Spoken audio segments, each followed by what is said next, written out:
Ei, tudo bem? Meu nome é Neguine e eu tenho a honra hoje de hospedar o SIEGcast, junto com dois convidados muito especiais. O SIEGcast, você sabe, é o seu encontro com tudo de bom de informação e conteúdo relevante para você que quer ter um escritório contábil que de fato funcione estrategicamente para o crescimento da sua rentabilidade, e é para isso que a SIEG existe. A gente vai conversar um pouco hoje sobre performance de pessoas, sobre cultura corporativa, sobre estratégia, sobre como os processos impulsionam ou não o seu negócio, sobre marca, por que não?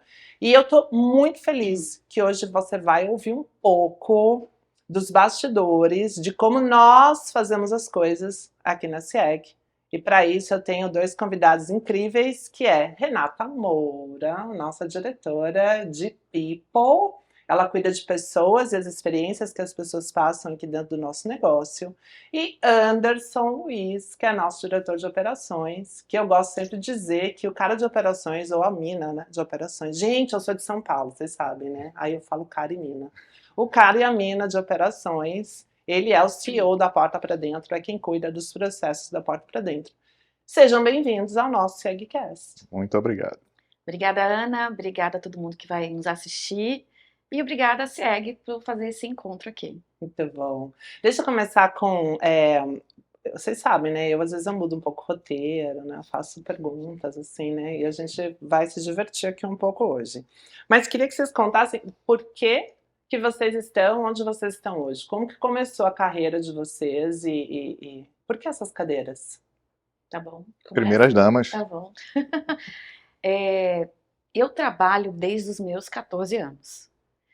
Eu disse isso na SIEG Academy, né? Mas com muito orgulho, eu sou filha de professora com um contador. Então, o mundo da contabilidade sempre esteve presente muito na minha vida. E eu achava o máximo atender o telefone do escritório do meu pai, que funcionava, né, no quartinho lá atrás, dentro do apartamento, improvisado. Então, esse meio da contabilidade, de como surgiu as coisas, está meio que na minha história. Então, o mundo do trabalho, sempre me questionei sobre o mundo do trabalho. Fui fazer escola técnica federal, né, então tenho a formação ali como técnica de segurança do trabalho. E aí me despertou para a saúde das pessoas, né, a saúde do trabalhador. Então, todo o meu roteiro foi encaminhando ali para entender o que estava na subjetividade, né? Como é que eu poderia ajudar as pessoas a se tornarem mais produtivas e saudáveis dentro do trabalho. Porque o trabalho, Freud diz que a sexualidade é que determina, né, o que impulsiona as pessoas. Na minha linha de pesquisa, a gente tem o Diju, que ele fala que é o trabalho. É o trabalho que é o estruturante psíquico das pessoas. Então, que mundo de trabalho é esse? E como que a gente estrutura, como que a gente torna esse ambiente saudável para que as pessoas se tornem saudáveis e mais ainda, que as empresas se tornem saudáveis, e aí quando eu estou falando isso, eu estou falando que ela precisa ser saudável financeiramente, nas suas operações, né, na sua venda, então é saudável de uma forma geral, né? E aí fui me encaminhando, fiz psicologia, fui fazer mestrado, sempre me aprofundando nesse mundo do trabalho, né? Até chegar aí na, a trabalhar de fato com recursos humanos, né? E a CIEG apareceu para mim, eu era consultora, eu tinha minha consultoria, e quando a gente é consultora, a gente vê muita coisa, né? Eu acho que o Anderson também viu muita coisa. E eu digo que, como RH, a gente só planta, mas tem que ter um terreno fértil. Então eu havia plantado muitas sementes, e nem todas frutificam. Assim que a gente chegou na CIEG e viu de uma maneira muito rápida a semente se frutificar, eu falei, opa, aqui tem uma coisa diferente, né? E aí quando tive o convite para ficar na CIEG, eu falei, bom, é aqui que eu quero ficar, porque é um terreno fértil, né? Terreno fértil no sentido de ter sócios com um olhar diferenciado para as pessoas, né? De um olhar diferenciado para o que é processo, né? Então, isso brilhou meus olhos.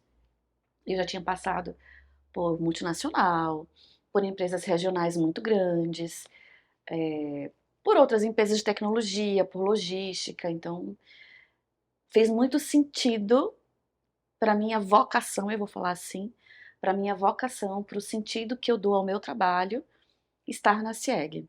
Muito bom. Bom, lá em meados de 2003, 2004, eu comecei a trabalhar numa empresa pernambucana chamada Baterias Moura, né, que é a maior empresa de acumuladores de energia da América Latina. E lá eu aprendi sobre uma metodologia chamada PDCA, que é o Plan, Do, Check and Act. E a partir disso eu me apaixonei, né?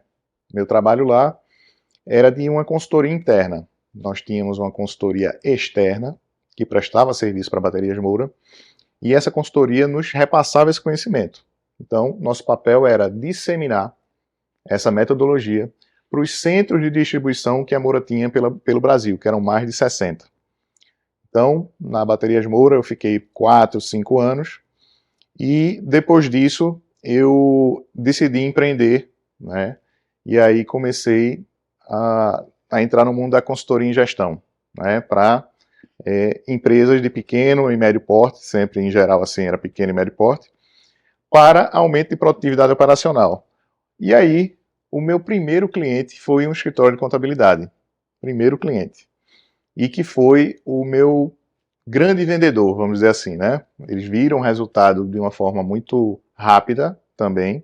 E aí, saiu no boca a boca, disseminando esse trabalho de aumento de produtividade através do método PDCA para outros escritórios. Então, dos mais de 100 projetos que eu já desenvolvi, cerca de 40 ou 50 são escritórios de contabilidade. Então, foi daí que eu comecei a entrar nesse mundo da contabilidade.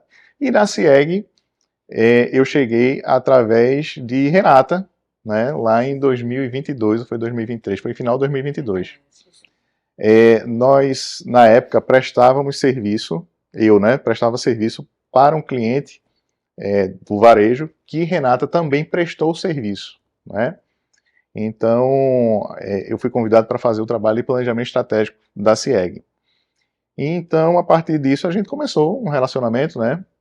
E o Henrique passou assim uma confiança, né, no trabalho que estava sendo desenvolvido, e a partir disso surgiu o convite, né, para assumir a área de operações na CIEG. Então, vamos lá, você chegou pela primeira vez como consultora em 22. Isso. E Rê chegou como consultora também, mais ou menos nessa mesma época.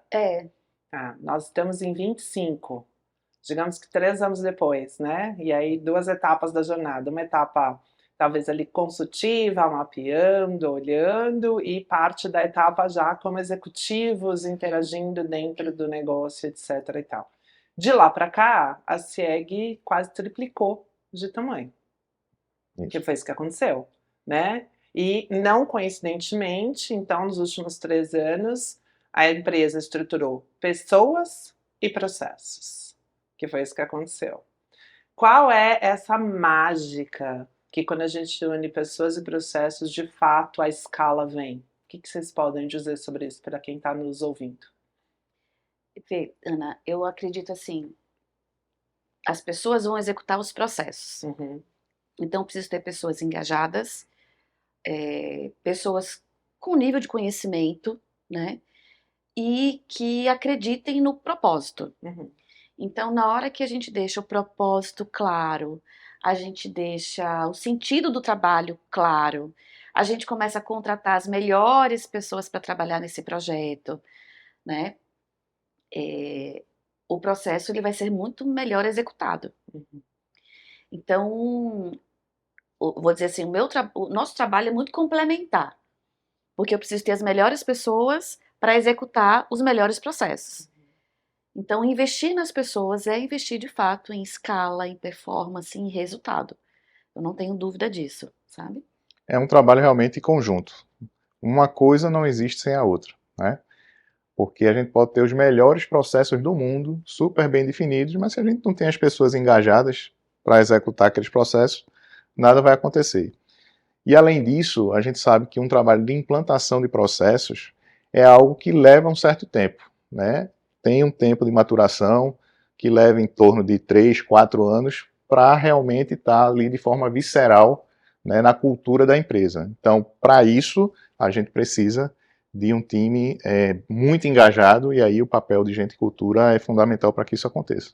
Muito bom. Eu trouxe essa dupla, processos de pessoas, pessoas e processos, porque isso é algo que vai se aplicar aí no seu negócio. Não importa o tamanho que o seu negócio tem, se você está começando um negócio agora e você pensar bem em pessoas e processos, quais são as pessoas que vão começar a sua jornada com você?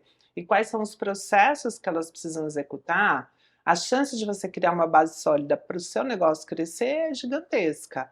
Agora, quando a gente fala em processos no Brasil, pelo menos nas minhas andanças, né, pelo mercado, as pessoas veem assim dragões e cobras, né, com processos assim. Por que que parece ser algo tão pouco palatável, ou tão difícil, ou até assim uma coisa, posso usar o termo, chata? O que que acontece? Tudo para mim é o como, né? A forma como aquilo é implementado. Então, porque assim, passa-se por um processo de aprendizado, né?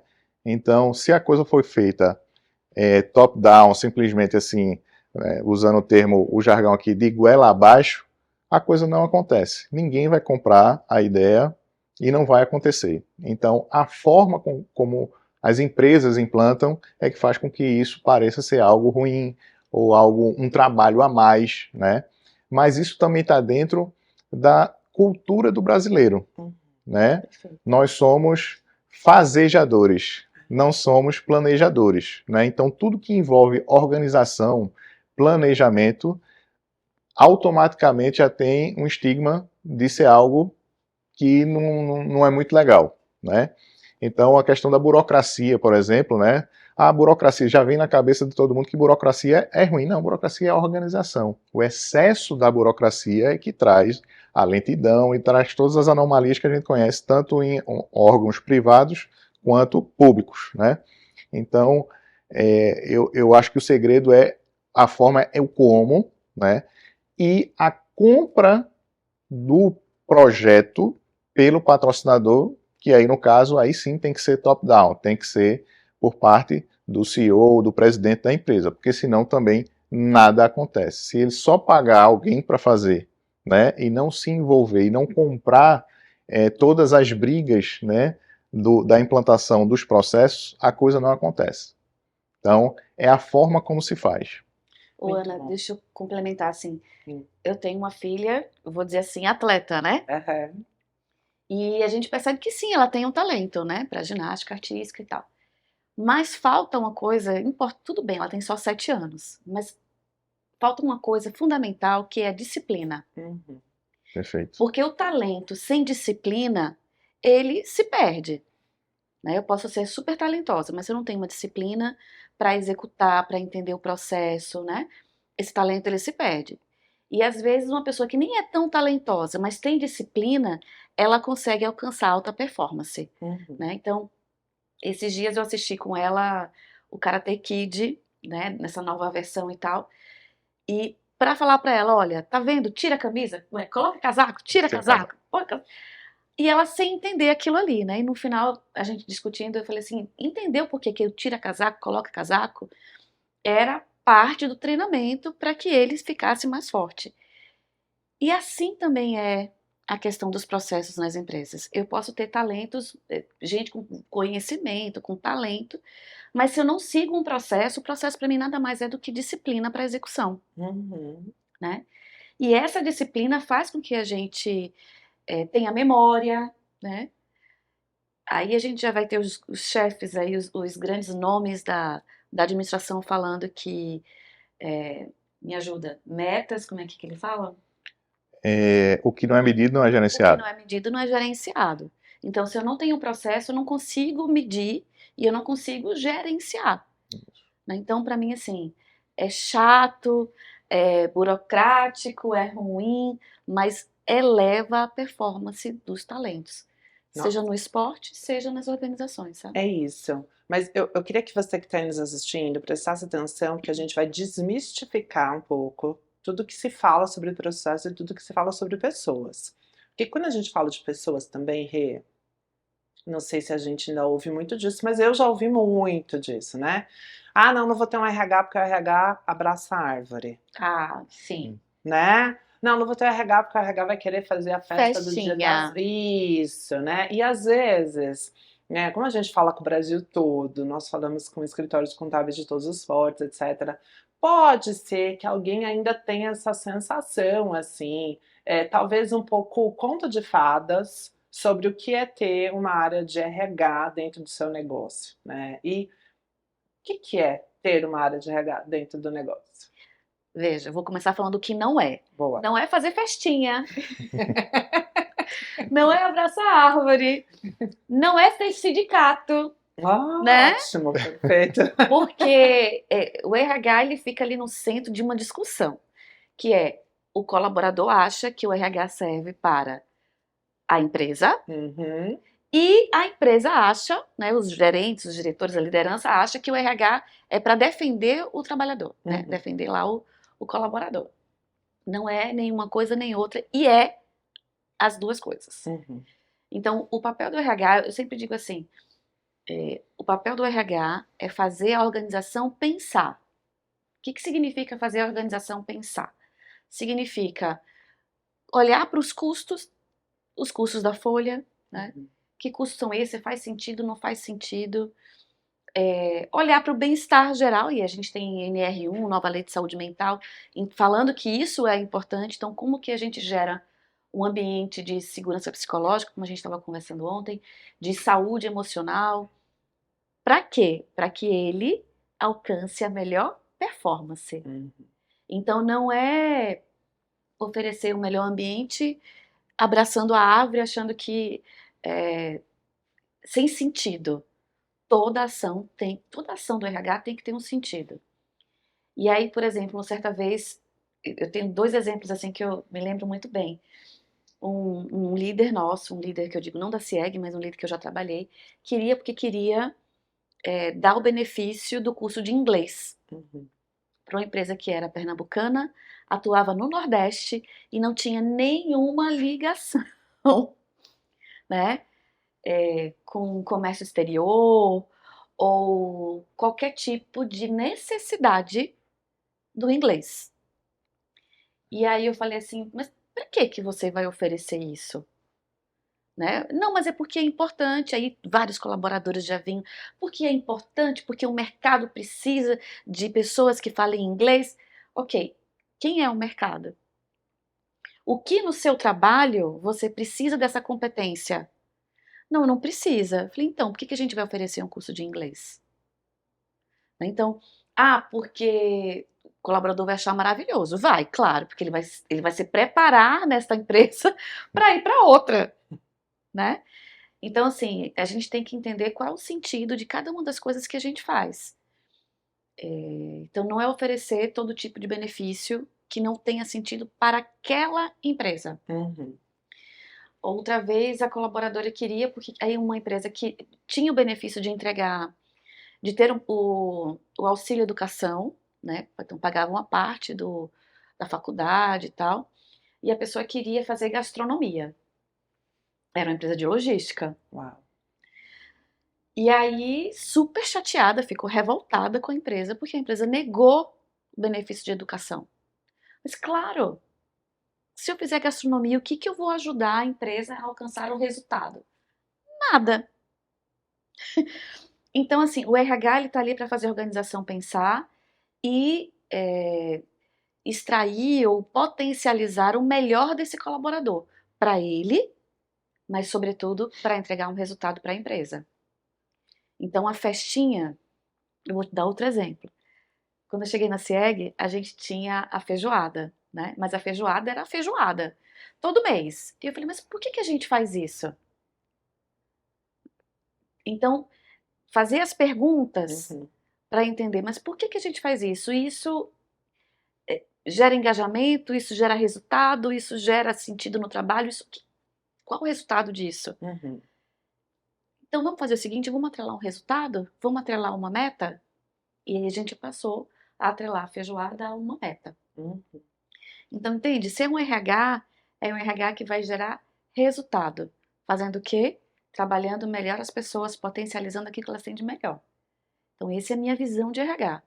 Né? Então, se você tem aí um RH que só faz festinha, que não contribui com a estratégia da empresa, que não olha para o resultado da empresa, eu tendo a achar que esse RH não é um RH estratégico e que ele não está conectado com o mercado de RH, sabe? É isso. A gente ouve muito o mercado, né? Nós ouvimos muitos dos nossos clientes, nós conversamos com muitos potenciais clientes, a gente conversa também com empresários de outros segmentos, né? Uma das funções, inclusive, do meu time de marketing é essa, ouvir o mercado, entender, estudar o mercado. E é muito curioso que a gente está aqui conversando sobre 2 pontos de dor gigantescos em qualquer negócio. Eu preciso ter pessoas certas comigo, né? Eu preciso ter pessoas para me ajudar a construir esse negócio, e não no sentido me ajudar socialmente, mas no sentido de colocar a mão na massa e arcar com os riscos da construção de um negócio, mas eu também preciso que as pessoas entreguem os resultados que eu espero que elas entreguem. E aí, quando a gente fala desses 2 pontos, a gente está falando, sim, de recursos humanos e de gestão de processos. Ao mesmo tempo que essas são 2 dores gigantescas, latentes, que os negócios brasileiros, eles sangram com isso, nós temos resistência, acho que uma resistência até emocional, talvez, ou uma resistência porque a gente tem essas caricaturas dessas 2 áreas, e não desce a fundo, não desce um pouquinho mais para entender de fato como fazer essas 2 áreas. Vocês trouxeram 2 falas que me chamaram muita atenção. Você disse que nos seus estudos, Rê, você encontrou então uma referência da psicologia que diz que o trabalho é estruturante para o ser humano. Ele é estruturante para o indivíduo, e eu acredito muito nisso, até porque olha como as coisas vão se conectando, né? A gente passa a maior parte das horas úteis do nosso dia dedicados ao trabalho. Então, obviamente, ajuda sim a estruturar as nossas vidas e o nosso pensamento. Ao mesmo tempo, as empresas são estruturas organizacionais que se desdobram em processos. Então, eu estou entendendo que quando eu tenho processos bem definidos também, eu ajudo os meus talentos a performarem melhor, justamente porque eles sabem o que eles precisam fazer e em que tempo eles precisam fazer. Faz sentido, Anderson? Perfeito, é exatamente isso. As pessoas tendem até a ficar ansiosas quando não tem esses processos definidos. Uhum. Porque quando a gente não tem processo, consequentemente a gente não tem indicadores de performance, e aí a pessoa fica naquela angústia, será que o meu chefe está enxergando o quanto eu estou produzindo, o quanto eu estou entregando, né? Perfeito. Então, a partir do momento em que a gente estabelece os processos, os procedimentos operacionais, ou seja, o que é que a pessoa tem que fazer, como tem que fazer, qual o resultado que precisa entregar, automaticamente essa ansiedade pode até existir, mas com um outro viés, que é o do alcance do resultado, ou seja, a pessoa agora já sabe para onde ela precisa ir e como ela precisa ir, já que já tem os processos definidos. Tem a meta, ou seja, para onde precisa ir, e como precisa ir, que são os processos e esses procedimentos definidos. É exatamente isso. Muito bom. Então agora eu vou fazer a pergunta provocativa que eu acabei de pensar. Só assim, agência. A gente fala muito sobre o convívio intergeracional hoje no mercado de trabalho, né? Pessoas que nasceram na década de 70, na década de 80, na década de 90, 2000, a gente já tá falando 2010, né? Já começam os menores aprendizes e tal. Particularmente, eu acho que cada vez mais essa coisa de letra na geração tá ficando um pouco démodé, né? Assim, pelo menos para marca, para marketing, para comunicação, a gente começa a se desprender um pouco disso por causa desse convívio mesmo, né? Mas dizem por aí, né, que os jovens são muito resistentes a empresas que são bem organizadas ou empresas que não têm a piada interna que fazem comigo aqui na CIEG, não tem a mesa de pebolim. No caso, não tem a mesa de pebolim, não é verdade? Então, assim, né, a gente não tem uma mesa de pebolim. Como é que, na visão de vocês, essa garotada veria ou vê, ou passa a ver, então, negócios que têm estruturas? Ou como que os negócios podem ajudá-los a ver que as estruturas ajudam a estruturar a própria vida desses indivíduos? Tem Eu- essa conexão? Tem. Eu acho que é o seguinte, eu acho que eu vejo pelo viés do processo até ajudando a geração Z com isso. Por quê? Porque eu vejo a geração Z é uma geração que quer tudo de forma muito acelerada, né? Então imagine você entrar numa empresa, por exemplo, que é o caso de 80% das empresas brasileiras, onde não existe meta para a maioria dos setores. Sempre vai ter a meta no comercial, né? Na área de vendas, a gente tem e tal, mas dos demais setores não vai ter.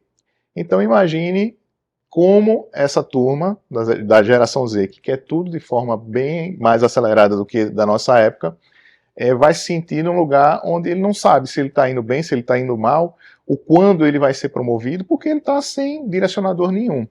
Então, eu acho que vou repetir, tudo é o como, né? Então, mostrando o benefício que isso pode trazer para atender a esse anseio da geração Z, isso pode mais ajudar do que atrapalhar no engajamento deles, entende? Então, é como isso é vendido para essa nova geração. E, na verdade, assim, o ser humano, independente da geração, ele precisa de um sentido, um propósito, né? E para não ficar nessa palavra, o propósito, o que é o sentido? Eu entender o porquê das coisas. É porque eu faço o que eu faço, né? Então, a gente precisa entregar isso. E aí, cada geração vai gerar significado a partir dos seus valores. E cada geração tem valores diferentes mesmo, né? Então, se eu pensar na geração Z que a gente está falando, é uma geração que o sentido do trabalho, o sentido da vida, precisa ter, não ser só o dinheiro, mas ter a questão das causas ambientais, aquela coisa toda. Perfeito. Mas o que, no geral, o que eu quero dizer é assim, eu preciso entregar sentido no trabalho. Porque eu faço o que eu faço. Se você entregar isso para qualquer que seja a geração, ela vai se identificar. Ou não vai se identificar e que é o principal, sabe? A gente fica falando assim, mas a gente tem que gerar propósito para todo mundo. Tudo bem se aquela pessoa não se identificar com a tua empresa. Ela vai ter outra empresa para trabalhar, né? Então, é assim, por que você faz aquilo que você faz? O processo, ele ajuda as pessoas a entenderem qual o significado daquele trabalho. E aí ela vai optar se ela vai querer entregar o melhor dela, se ela vai querer se conectar com esse sentido, ou se não faz sentido para ela e ela vai procurar outro lugar para trabalhar. É sobre isso, né? Assim, talvez não seja tão simples assim como a gente está falando, mas Não, mas eu acho que é, sabia? Eu acho que o que a gente vê no mercado é justamente é tão simples que a gente às vezes quer complicar. E a gente quer tornar complexo algo que é simples, né? Você não vai agradar todo mundo. O seu negócio não vai atrair todos os melhores talentos do mundo. Você não vai bater todas as suas metas, você não vai alcançar os seus resultados no sonho que você tem, né? Você dormiu numa noite e sua empresa de repente está faturando não sei quantos milhões ou não sei quantas estruturas, etc. Não é isso. Mas se você não olhar para isso, sequer você vai alcançar o seu potencial. Essa que é a grande verdade. Isso. Né? Assim, quando a gente olha, por exemplo, para a execução de processos, eles não precisam ser complexos, eles não precisam ser burocráticos nesse sentido pejorativo que a gente vê da palavra. Eles não precisam ser caríssimos, né? E eles podem começar, sim, de uma forma simples, talvez numa planilha de Excel. Isso. Quando você fala de contratar as melhores pessoas, que talvez a gente veja assim, então tem que ter estudado fora do Brasil, ou tem que, sei lá, não sei o quê. Não, às vezes a melhor pessoa para estar com você no momento inicial do seu negócio é uma pessoa que tenha caráter e lealdade. e que ela entenda o sentido dela estar ali. Exato. Por que eu trabalho? Isso. Né? O que eu estou fazendo aqui, Isso. né? Como é que eu estou contribuindo? É. Agora, a gente entrou numa seara que eu já ouvi, a contabilidade, a ciência da riqueza no Brasil, é uma atividade conforme, é uma atividade que tem a normativa da lei, é uma atividade cuja matéria-prima são os números, e os números são os números. Os números não são românticos, os números, né, não tem meio termo. Um é um, dois é dois, né? Acabou. Eles são factuais, eles são racionais, eles são mais estáveis, né? Assim, existe uma necessidade de compliance, né? Existe uma necessidade de cumprimento dos impostos, etc e tal. Vocês acham que pode passar assim na cabeça de alguém, de repente, assim, do empresariado contábil, que a seguinte frase: mas não é óbvio o que a pessoa precisa fazer? E não é óbvio por que que ela está aqui? Como é que a gente responde isso quando a gente pensa num negócio como contabilidade? Porque quando eu falo de um negócio como marketing, eu tenho vieses interpretativos, eu tenho atuações, se é B2B, se é B2C, se é começo de jornada, se não é, enfim. Tem uma série de coisas aqui que a gente pode realmente ter camadas e poder atuar. Agora, quando eu falo uma farmácia, um escritório de contabilidade, um escritório de advocacia, uma padaria, parece que a gente tem, então, essa percepção de que é óbvio e de que, por ser óbvio, então, todo mundo sabe o que tem que fazer. É Não, isso? o óbvio, Que é ótima. Vai lá, o fala. óbvio precisa ser dito, né? Isso, o óbvio precisa É. ser dito. E eu acho assim que no negócio contábil falta mesmo, né, por parte dos empresários contábeis, essa coisa de passar mais esse contexto para o time deles, né? Eu passei por alguns escritórios de contabilidade e eu via isso assim, o analista trabalhando como uma pessoa numa repartição pública. Uhum. Então, o que é um exemplo disso, por exemplo? É um problema que aflige aí 99,9% dos escritórios de contabilidade, é o cliente que não manda a documentação para que eles façam o balancete mensal. E aí eu chegava lá e perguntava, mas por que você só tem atualmente 20% dos balancetes atualizados? Ah, não, porque a gente pede a informação para o cliente e o cliente não manda. Aí eu, tá, ele não manda, aí então esse time todo aqui está fazendo o quê? Se só 20% está atualizado. Como é que funciona? Ah, não, a gente liga, manda o WhatsApp, manda um e-mail, e se ele não mandar, aí é porque ele é desorganizado. Ué, será que é isso mesmo? Será que a causa é essa? Ou a gente tem que parar de agir como uma pessoa que é um mero burocrata e atuar como um resolvedor de problema do cliente, né? Então, para isso, o empresário contábil tem que passar esse contexto para o cliente. Dizer assim, ó, você tem que conhecer a realidade do nosso cliente lá. O nosso papel aqui vai ser sempre resolver o problema dele. Então, você vai ter que levantar da sua cadeira, ir lá no cliente, entender o porquê que ele não manda, que podem ser várias causas, né? Podem ter várias causas envolvidas, e a partir disso, ajudá-lo. Do contrário, é como vocês falaram aqui, ele vai ficar simplesmente entendendo que o papel dele é mandar um e-mail, mandar uma mensagem de WhatsApp. Se o cliente não mandou, o problema é do cliente. E ali encerrou. O papel dele é fazer aquilo, é fazer o balancete. Se eu pedir informação, o cliente não mandou, acabou o meu trabalho. Entende? Uhum. Não é passado o contexto da resolução do problema do cliente. Uhum. Eu vejo muito isso. E assim, o óbvio tem que ser dito em todas as relações, né? Eu preciso dizer o que que eu espero da Ana, o que que eu espero do Anderson, o que que eu espero das relações, até porque se fica no subjetivo, Uhum. manga, pode ser manga fruta, pode ser manga de camisa, aqui a gente fala mangá, mangá significa tira onda, né? Então vê, manga tem 3 entendimentos, No mínimo, né? Pra É. começar. né? Então, na nossa vida é assim. Então, eu preciso dizer de fato o que que eu espero de cada colaborador, né, para que as relações sejam claras, sejam relações de confiança e quem gere resultado, né? E aí, por exemplo, assim, como é que eu vou, o que que eu espero de um analista, né? Que ele só faça as coisas quando mandarem, né? Uhum. Uhum. Ou que só quando o cliente mandar. Eu vou dizer assim, dentro do RH entra a área do departamento pessoal, né? Então, tanto já fui cliente e tanto eu já fui a executora do processo do departamento pessoal. E aí, o que que mais me incomoda, assim, como cliente, né? achar que o departamento pessoal é só entregar a folha, adiantamento quinzenal, férias, rescisão e admissão. Mas eu tenho convenções coletivas, eu tenho estudos que eu posso fazer ali dentro da minha folha, alertar, né, olha, vai chegar agora o dissídio, o que a gente precisa fazer. Então, esses alertas, essa relação, porque é uma relação mesmo com o cliente, né?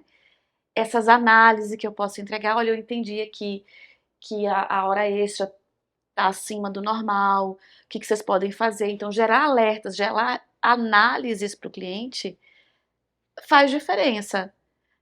Isso é compliance, né? Isso é processo, isso é burocrático, isso é contabilidade, mas eu posso fazer diferente. Eu posso ter criatividade na contabilidade. E a criatividade é isso, é entregar coisas que ninguém entregaria, ou sair um pouco do modelo comando e controle, né? Sair do modelo de só fazer o que a norma pede. Tem várias coisas possíveis de se fazer, né? Qual é o benefício e qual é o risco de fazer isso? De trazer esse contexto e de gerenciar o time dessa forma? Tem benefícios? Tem risco? Por que o empresário que está nos ouvindo, ou o líder de setor que está nos ouvindo aqui, deveria tomar este passo, uma vez que a grande maioria do mercado não faz isso, né? Porque o que a gente vê na prática é que, na prática, a maior parte do mercado reclama, os funcionários não fazem o que eu quero, nós não batemos os nossos resultados, né? Não atingimos as nossas metas, eu estou perdendo venda para o meu concorrente, o meu cliente me abandonou, me deixou aqui. São dores muito comuns no mercado contábil e no médio e pequeno empresariado. Alta rotatividade, não consigo contratar, não consigo nada disso. Então, digamos que essas já são dores mapeadas, sabidas, e que muitos façam. Então, talvez alguém que está nos ouvindo ache que o normal é isso. Que o normal é viver isso e é assim mesmo, nasci assim, vou morrer assim, e tá tudo bem assim, Gabriela, né? Assim é a música, né? Então, talvez essa mudança de mindset, essa mudança mental mesmo, na forma como esse indivíduo, como esse empresário, essa empresária vê essas duas áreas, recursos humanos e operações, esteja passando agora por um momento de reflexão de quem está nos ouvindo. Por que quem está nos ouvindo deveria fazer o que vocês estão recomendando que seja feito? Em termos de benefício, eu vejo milhares, né? Porque assim, um dos problemas também do escritório contábil é a pessoalização do dono do escritório. Então, o que é que acontece? Muitos clientes só querem tratar com o dono, né? Então, quando vai o analista lá, não, só falo com fulaninho, que é o dono do escritório. Então, a partir do momento em que o empresário começa a descentralizar isso, né, ele vai ter muito mais oportunidade de captar mais clientes, de desenvolver mais negócios para o escritório, né?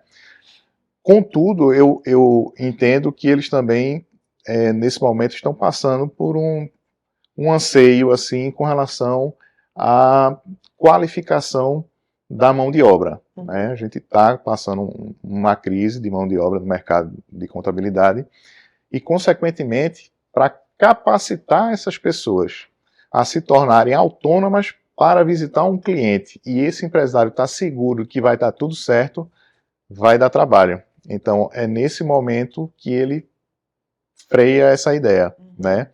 Mas que não deve frear. Eu estou falando o que acontece, mas não é isso. Não é isso que tem que ser feito. Tem que se investir na parte de recursos humanos para que essas pessoas tenham uma capacitação contínua para que se tornem autônomas e, consequentemente, ajudem na gestão do escritório. E aí sim, o dono do escritório contábil vai ter a possibilidade de buscar mais negócios e crescer. Eu vou pegar uma frase que você falou, na questão da qualificação da mão de obra. Eu acho que a gente tem um outro problema que para mim talvez seja a causa raiz dos 5 porquês aí. O contador, né, na sua formação, ele não foi formado para ser um gestor, para ser um executivo, né, para ser o dono da empresa. Ele foi formado na faculdade ou os cursos que ele busca para ser o contador, o auditor, né? mas não para ser o executivo, o CEO da empresa. Eu acho que para mim essa é a grande questão. Por quê? Na hora que ele foi formado como contador, ele não entendeu que existiam outras disciplinas importantes, como RH, como marketing, sobretudo com comercial. A maioria, se eu entender o perfil do contador, é um perfil planejador analítico. Uhum. Ele não tem um perfil de comunicação, não tem um perfil de vendas mesmo. Né? Então, na hora que eu tenho aquela pessoa que está comandando o escritório, gerenciando o escritório, ele não entende dessa importância de todo o ciclo de gestão, todo o escritório fica comprometido. Né? Então, primeira coisa, assim, você como dono do escritório, ou você que quer ser um dono do escritório, primeiro passo é se forme como gestor. Né? Porque aí você vai entender de finanças, porque se você pensar assim, acho que Anderson tem mais esse dado. Quantos escritórios contábeis têm seu próprio balanço? Vou dizer que 10 a 20%. Né? O próprio balanço. Exatamente. Então, veja, eu não entendo das minhas finanças próprias. Então, se eu não entendo qual é o meu resultado, como é que está o meu processo, isso tudo impacta na rotatividade da empresa, porque o colaborador vai olhar e vai dizer assim, se o dono do escritório não sabe onde quer chegar, como é que ele vai dizer onde eu quero chegar? Né? Então, acho que o primeiro passo é entenda do seu negócio, se aproprie do seu negócio, suas finanças, seu marketing, a sua venda e o seu RH. Uma outra coisa que eu acho que é importante, assim, o escritório de contabilidade, eu já vi isso diversas vezes como consultora de escritório de contabilidade também, mas RH custa caro. Eu vou ter uma pessoa aqui fazendo o quê? Né? Essa pessoa aqui fazer o quê? Perfeito. Né? Acho que tem razão, no sentido de, se eu tenho um escritório de 10, 20 pessoas, talvez eu não precise de fato de um RH ali 100%. Mas então, você como dono da empresa vai ser o RH. Ou uma consultoria, né? Ou ter Consultoria, uma perfeito. consultoria. Né? Uma consultoria para fazer recrutamento e seleção, né? E uma consultoria para ver toda a questão de desenvolvimento, mas alguém tem que ser o dono do processo de recursos humanos, Uhum. que vai olhar para as pessoas, que vai entender o clima, que vai propor adequação salarial, né? Ver trilha de carreira, ver sucessão, né? Mas assim, se esse dono do escritório não entender que ele precisa ser o gestor, ele vai continuar sendo como contador, e o contador não dá conta de todas as disciplinas, sabe? E aí você falou assim, um risco, eu acho que não tem risco, eu acho que tem muito trabalho, né? E na hora que eu sou o contador dessa empresa, eu que tenho que fechar, por exemplo, eu já vi modelos de escritório de contabilidade que o próprio dono é o que fecha a folha dos principais clientes. Então, se ele executa uma folha de 300, 500 colaboradores de um cliente dele, ele não vai conseguir olhar para a própria folha.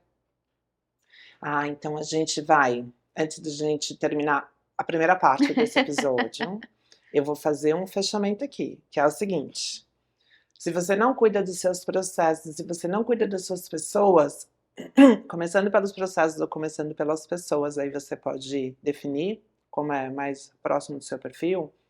O grande risco para você é que o seu negócio esteja morrendo e você não esteja percebendo. Perfeito. Essa é a grande dor. Porque sim, dá trabalho, você precisa desenhar os processos, comece simples, mas precisa escrever, literalmente, né? Isso que a gente chama de desenho. Pois você precisa contratar as pessoas que estejam adequadas para aquele momento de vida do seu negócio e você precisa ensiná-las a executar aqueles processos. Você precisa passar pelas melhorias dos processos. Mas se você não passa por isso, se você não paga este pedágio, você não chega ao destino final do seu negócio. E quando o negócio não está crescendo, ele está morrendo. É por isso que a gente vê hoje no Brasil, infelizmente, negócios que sobreviveram durante 10, 15, 20 anos e de repente quem os fundou, né, os fundadores daquele negócio, às vezes acabam numa situação financeira muito ruim. Às vezes vendem um negócio por pouquíssimo, vendem a marca por pouquíssimo, ou aquele negócio simplesmente fecha as portas, baixa as portas depois de 2, 3 décadas funcionando. Por quê?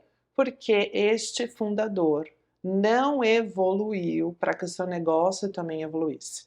Crescer dá trabalho, traz dores, traz desconforto, mas é inevitável caso você não queira ser engolido pelo mercado. Perfeito. É forte o que a gente está falando aqui com você, mas o sonho e o propósito da CIEG é transformar você, que é dono e dona de um escritório contábil, de fato, com uma atuação mais estratégica. E quando a gente fala isso, a gente está falando de tornar o seu negócio mais rentável lá na última linha. E para tornar o seu negócio mais rentável, a gente traz tecnologia, mas a gente também traz educação e papos francos e abertos, como sempre foi a marca do CIEGcast. Fica com a gente aqui, a gente vai finalizar esse primeiro episódio, o segundo sai na sequência. Foi um prazer estar aqui com você. Obrigada, gente, por esse primeiro momento. Obrigado. Obrigada.